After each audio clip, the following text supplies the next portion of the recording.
Like a lot of biologists, I've been resistant to the idea that our mental life affects our body profoundly. It seemed like something that was untestable and ethereal and operated in a different realm from biological science. In just the last 10 years, our understanding of that biology has gotten a whole lot better.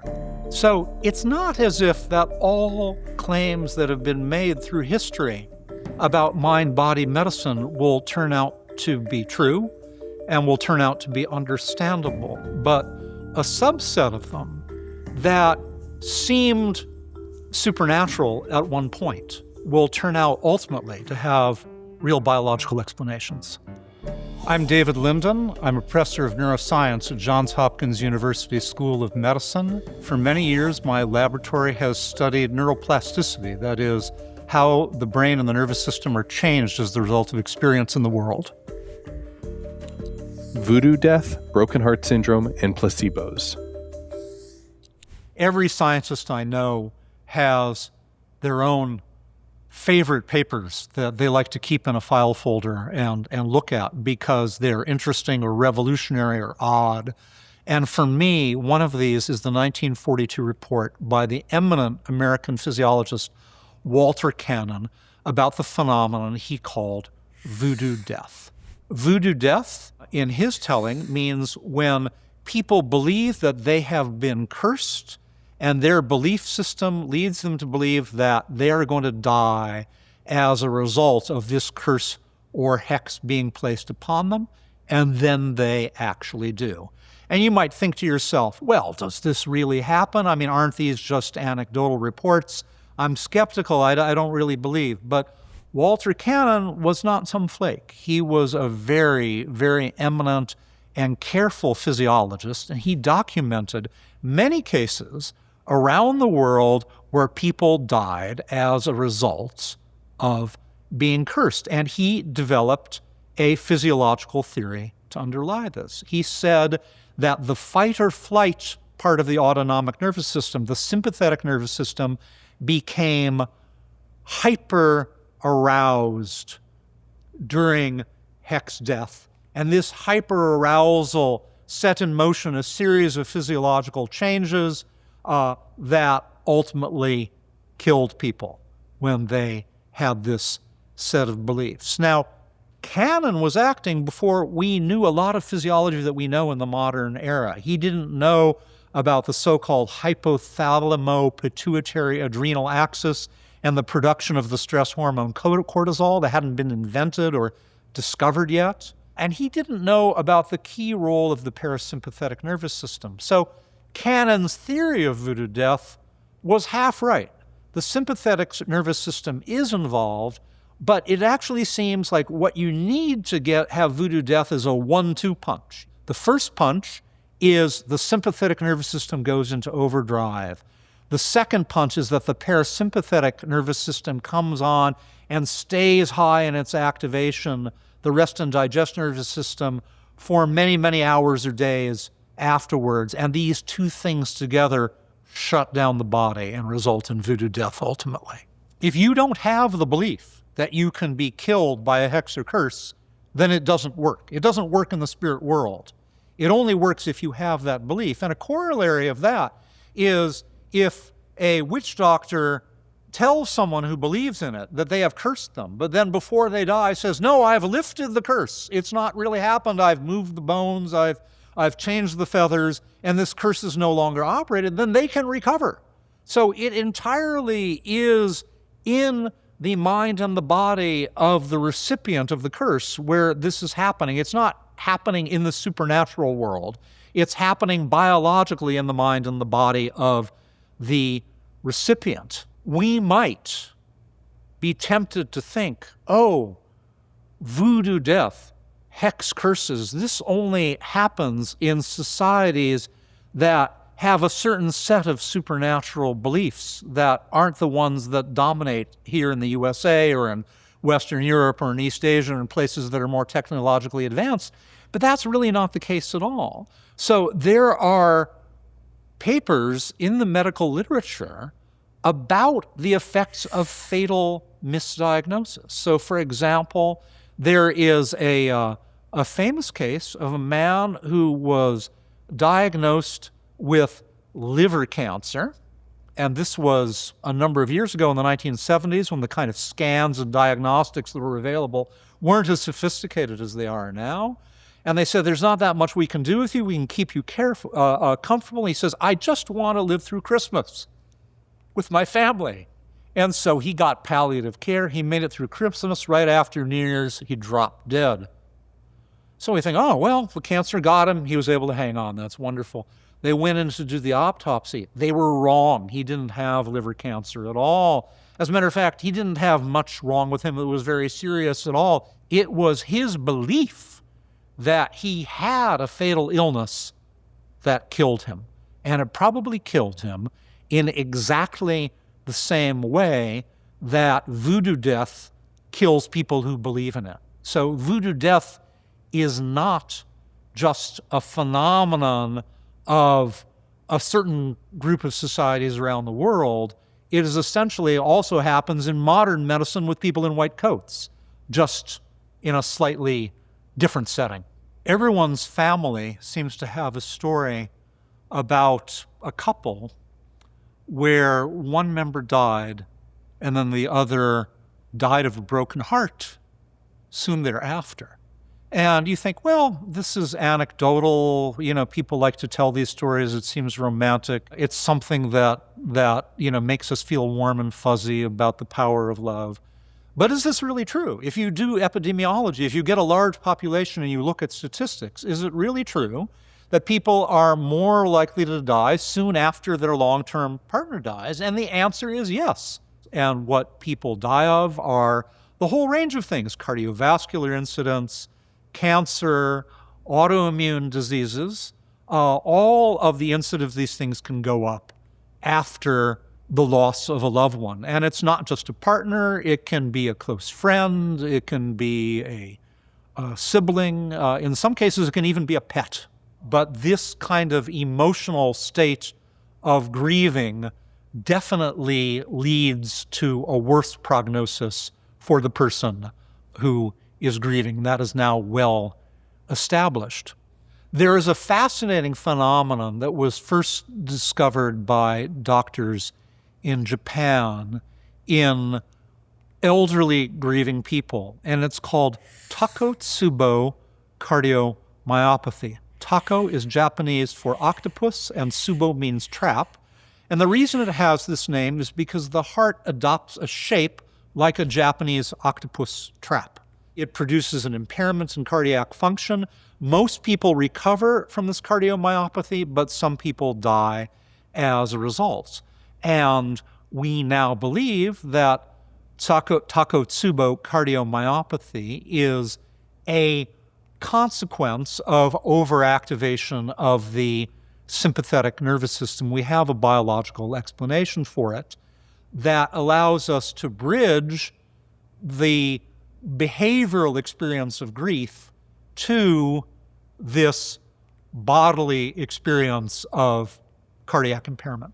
So the belief that one has been hex cursed and then dies, or from an inaccurate diagnosis leading to death, or mourning its effect on one's health, these are all negative things that can occur as a result of your mental state. But fortunately, it works the other way too. Positive beliefs and positive mental states can work in the opposite direction and can do things like relieve pain or give you better health outcomes. When people think about mind-body medicine, there tends to be a focus on behavioral things. What can meditation do? What can regulated breathing do? What can prayer do? What can psychotherapy or psychosocial support do? And that is an important part of mind-body medicine. But mind-body medicine can also inform the development of drugs or devices, that is to say, more conventional therapies that are based on this understanding. So GLP-1 based drugs come from understanding information that is flowing from the body to the mind. Now we have implanted devices to stimulate the vagus nerve and activate the parasympathetic nervous system that are useful in depression and epilepsy and possibly some other diseases. This is a device that is informed by our understanding of information flowing in the other direction from mind out to body. I think most people have heard of the placebo effect, which is when someone is given a sugar pill or a sham treatment instead of the conventional medical treatment, and they see benefits from it nonetheless. And it can happen in a lot of situations. There are placebo effects for pain, for clearing infections, for improvement in cardiovascular function. To me, what's interesting about placebo effects is that we now have a very good understanding about how many of them work in biological terms. I think pain is probably the best example. When people are given sugar pills or sham treatments and are told this will relieve their pain, and it really does, we now know that this effect can be blocked by the drug naloxone, and naloxone works by blocking receptors for opiates in the brain. And these are not just the receptors for drugs like heroin and fentanyl. They are the receptors for your brain's natural morphine-like molecules, the endorphins and the enkephalins. So the fact that naloxone can block the placebo effect for pain tells us that the placebo effect for pain is being mediated in the body by endorphins and enkephalins, by the brain's natural morphine-like molecules. Placebo effects are best known in the case of pain relief, but they can actually occur for a whole bunch of beneficial medical situations. So you can have a sugar pill or a sham treatment that improves your recovery from surgery and your healing rate, that can modify your immune system, or in some cases, if you are, say, receiving a graft, can help you suppress your immune system. We don't understand all the biology of all the cases where this works, but there are some really interesting experiments that illuminate it. So, for example, if I give you a drug that will reduce your blood pressure, and then I pair that drug with, say, lemon lime flavoring that you drink in a little solution that you take in your mouth, and you pair that a number of times, and then just like Pavlov's dog, now if you drink the lemon lime flavoring, it will be like you had the partial effect of your drug, and your blood pressure will go down, even though the blood pressure medicine isn't being given, only the lemon lime drink is given. It seems as if a portion of the placebo effect is a kind of associative learning, although all the details of that are not yet understood. If you're a drug company and you have a drug that you think relieves pain well, the way that you are required to test it is by comparing it with a placebo. So half the people in the study might get the drug, and the other half of the people might get a sugar pill that they're being told is the drug. For the drug to be approved, it has to work significantly better than the effect that you would see just from the placebo. It's really fascinating to me that it seems like the placebo effect for pain over the last several decades has gotten stronger and stronger. As a result of this, it's harder to show a statistically significant difference for a real drug compared to the placebo, because this placebo is relieving pain to a better and better degree, and showing that something better than that then becomes much more of a challenge. And you might think, well, why is that happening? That's so weird. Why would the placebo effect be getting stronger? It gets weirder. It's not getting stronger everywhere in the world. It's only getting stronger in the United States.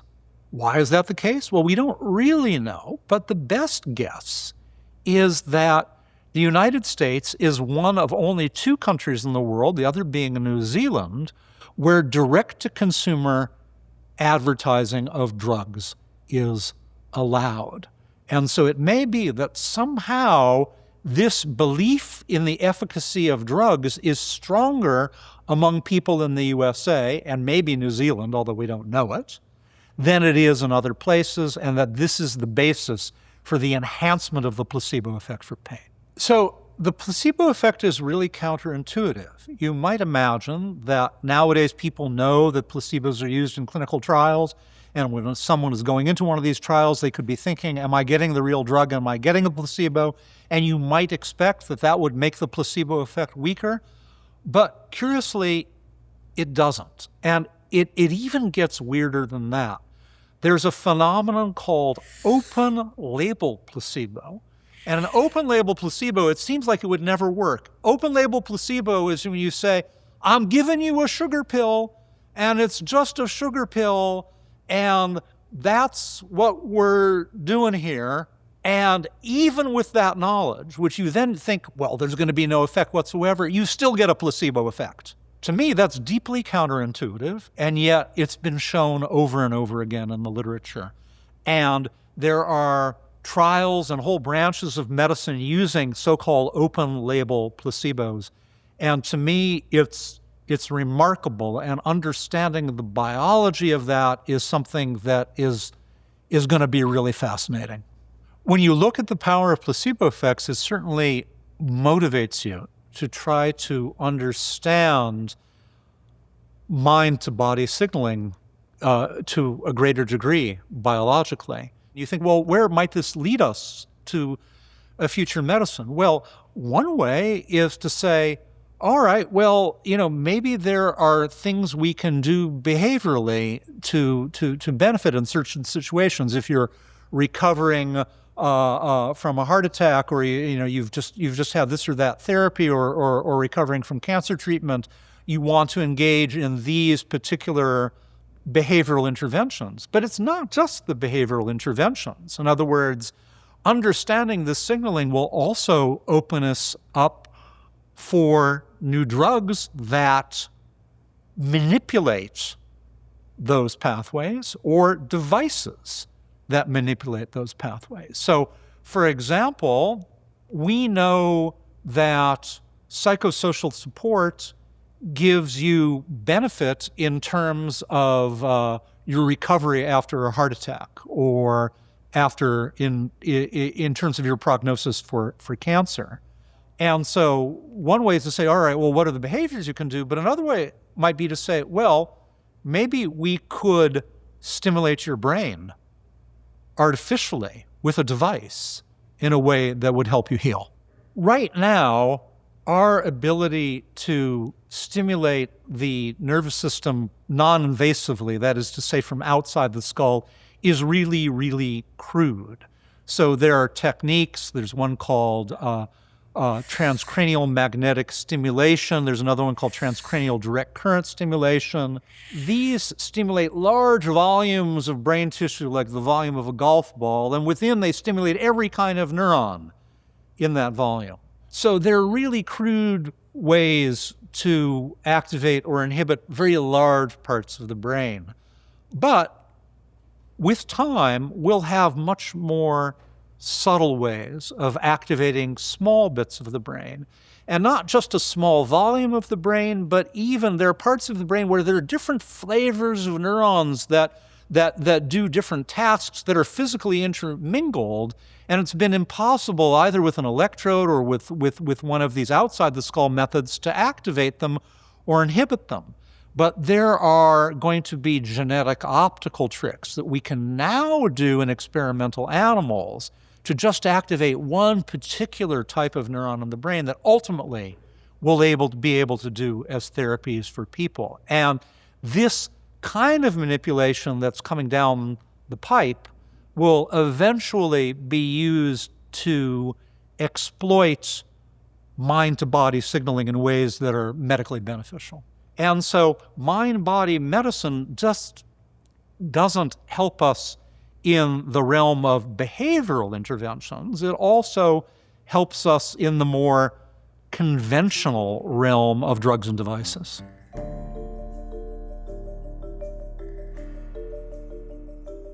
Want to support the channel? Join the Big Think members community where you get access to videos early, ad-free.